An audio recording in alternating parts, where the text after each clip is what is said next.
Leveling up is a common occurrence in JRPGs, so how does Tales of Xillia turn something so common into something so exciting? Let's discuss.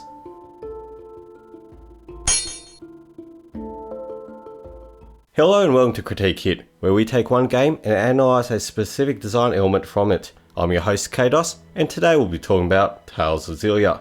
This is the fourth and final video for JRPG July, but don't worry, I will be doing more JRPGs in the future. You can count on that. Let us begin. Tales of Xillia is a Japanese role-playing game, originally released in 2011 in Japan, but came out elsewhere in 2013. It, as well as the sequel, are available on the PlayStation 3. JRPGs, like most role-playing games, involve your characters leveling up and making your characters stronger. So how does Tales of Xillia go about this? Tales of Xillia uses a grid web-like system where you spend growth points to make your characters stronger, unlike most traditional leveling up systems. Now, if you immediately thought, hey, this looks a lot like Final Fantasy X sphere grid, then yes, it does look like it, but only on the surface. Going a bit more in depth, it is much different and offers its own goals and objectives for game design. This video will have a bit of a focus on the comparison between the leveling up systems in Final Fantasy X and Tales of Xillia, as that might be the best way to compare some points. I'll explain both systems shortly, but first a quick comparison between traditional leveling up systems and those found in Final Fantasy X and Tales of Xillia. Leveling up in both Final Fantasy X and Tales of Xillia feels more rewarding than a lot of other traditional leveling up systems out there, like the ones in Suikoden and The Legend of Dragoon. In those games, you kill enemies, gain experience, reach a certain amount of experience, and your character passively levels up. However, in both Final Fantasy X and Tales of Xillia, when the characters level up, we are given an audio and visual cue, and then to actually gain the benefits of leveling up, we need to perform an action, which is to spend points. This registers easier in the brain and makes it more meaningful to us, the player, than simply a quick visual or audio cue, with some numbers growing bigger, followed by nothing. Since each level up requires an action from us, it means that we have some control over the direction and growth of the characters, possibly helping us connect better, but it also means that each level up is a process, which therefore has more impact on us as a player. By actually making the level up system interactive, rather than simply passive, it gets us more engaged. That's not to say that either of these systems in Final Fantasy X or Tales of Xillia are perfect, simply they wanted the player to feel more rewarded and see leveling up as being a more significant occurrence. However, it feels Tales of Xillia takes it a bit further and adds other design choices to make leveling up even more exciting. I shall now explain both systems a bit more in depth. Final Fantasy X utilises the sphere grid, keeping with the sphere motif from the game. Characters in Final Fantasy X don't level up per se, but rather obtain AP by participating in battles, and when they acquire enough AP, the character gains a sphere level. The characters then spend these sphere levels moving around a shared sphere grid, and can unlock nodes they are directly on or connected to. These nodes can come with a variety of stat boosts, such as strength or agility, but also with game specific new abilities, while some might just be blank. Statistic gains tend to be quite minimal, so the overall character development is small each time, but with regular improvements. You may backtrack should you wish to go another direction, or to change focus. However, this requires a sphere level for every 4 nodes to backtrack.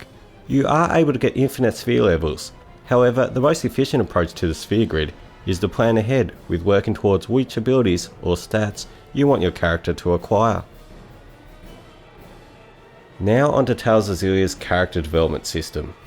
Instead, in Tales of Xillia, you gain experience and set levels, like in traditional JRPGs. However, each level up gives a particular number of growth points, abbreviated by GP, to spend on each individual character's Lilly Orb. Lilly Orb? Seriously? Our Lilly orbs are shining. I've been wondering what this thing is since I set off. My handmaid told me I had to carry it with me. Well, it comes in handy if you face monsters. It gives you the power to fight them. I got one myself when I left home, just in case. Okay, yes, Lilly Mob. I guess there have been much weirder things in JRPGs. Much like in the aforementioned sphere grid, you spend these growth points on unlocking nodes and improving your character.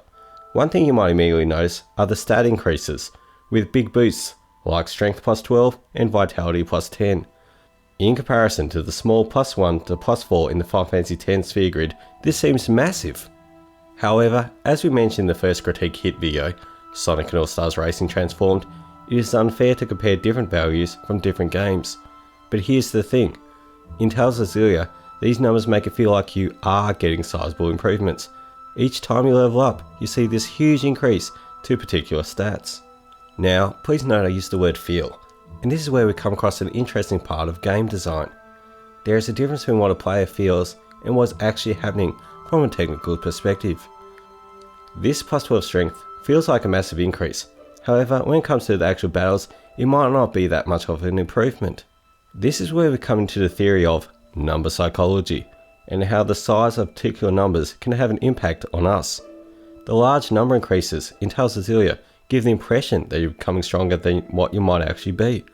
However, this urges us to continue fighting, to continue obtaining these level ups. Next, this Lilly Mob might seem quite small when compared to the huge sprawling sphere grid from Final Fantasy X. However, there are ways to make it expand and grow larger. As we unlock these nodes, you may notice a section in between the nodes, where when all the nodes surrounding it have been activated, we unlock the special art or skill contained within. We'll come back and talk about this more shortly. Next to the character's faceplate, you might notice 3 blank empty orb things. Well, when we fill an area in the furthest out ring on that character's Lilly orb, these get filled up, with one of them being a predetermined special area. So when all 3 have been filled, a new outer ring appears, and therefore more stat increasing opportunities and new arts and skills. And the Lillium grows too. We shall now talk about a concept I refer to as discovery.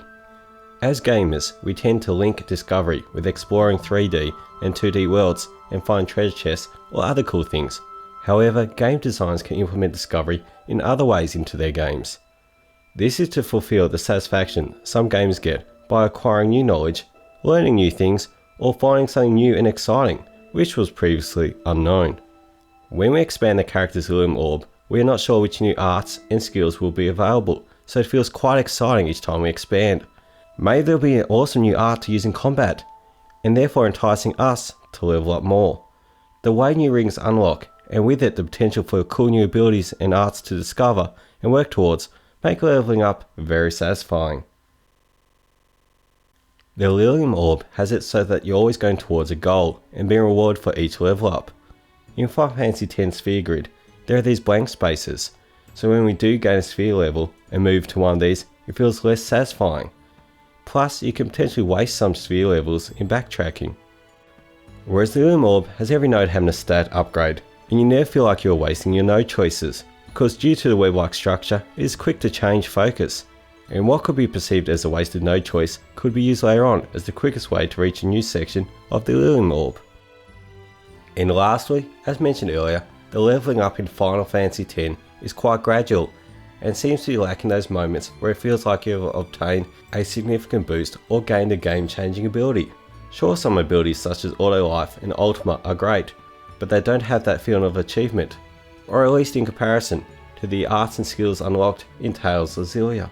As mentioned earlier, you unlock arts and skills by collecting the nodes surrounding them, and a lot of them feel they will be quite game changing by giving big percentage boosts to some stats, new abilities, or even new ways to actually play the character.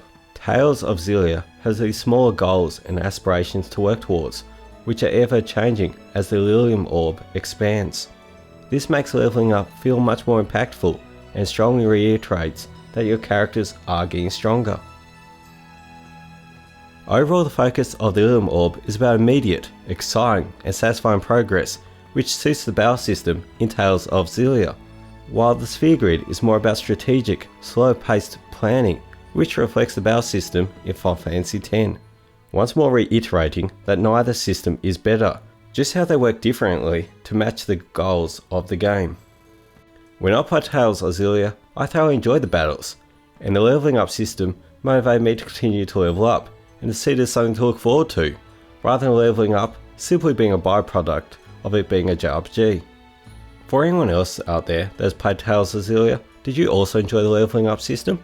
Or are you more a fan of it being a quick, no input from the player process? Let me know in the comments down below. And sadly, this ends JRPG July for 2015. A huge thanks to everyone who has been involved and watched my videos. Make sure to subscribe so that you can see future videos, as well as potentially a full review of Tales of Xillia soon. Thanks for watching this video, and I hope you enjoyed it.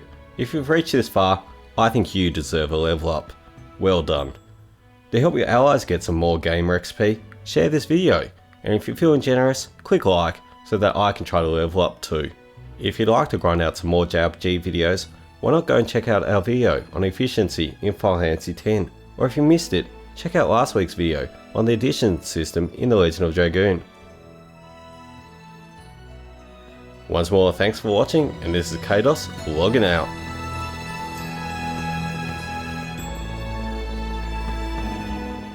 I see. I didn't really understand any of that, but I'm pleased that you were able to convince yourself